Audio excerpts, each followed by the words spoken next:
Would my mom still be alive if it weren't for you? Open your eyes and look at what you've done! You have to take the safety off. My son refused to become a serial killer like me, so he shot me. Afterward, Harrison headed to New York, consumed by guilt.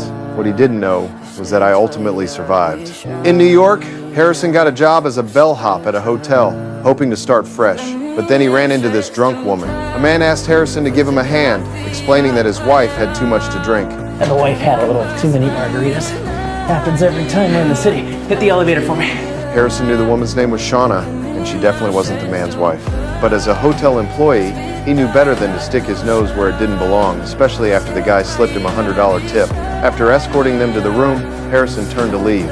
But the woman's screams from inside the room made it impossible for him to just look the other way. He burst back in to stop the man, and a fight broke out. In a moment of impulse, my son beat him to death with a toilet tank lid. As the porcelain shattered, Harrison finally snapped back to his senses. He quickly stripped off his blood-soaked uniform, washed the blood off his body, and changed into clean clothes. Then he went straight to the supply closet to grab cleaning supplies and wiped away every trace of the scene. Finally, he moved the body to the hotel kitchen and disposed of everything using the methods I'd taught him. Once it was all done, Harrison changed his clothes. Right on cue, the sanitation truck pulled up. He hurried to wheel out the garbage.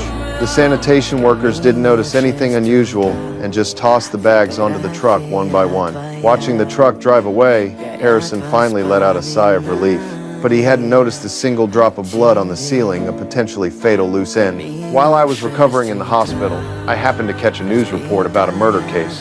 The methods described matched mine exactly. I suspected my son was behind it. Worried he might have slipped up somewhere, I immediately headed to New York. When I arrived at the hotel where it happened, I spotted my son, Harrison.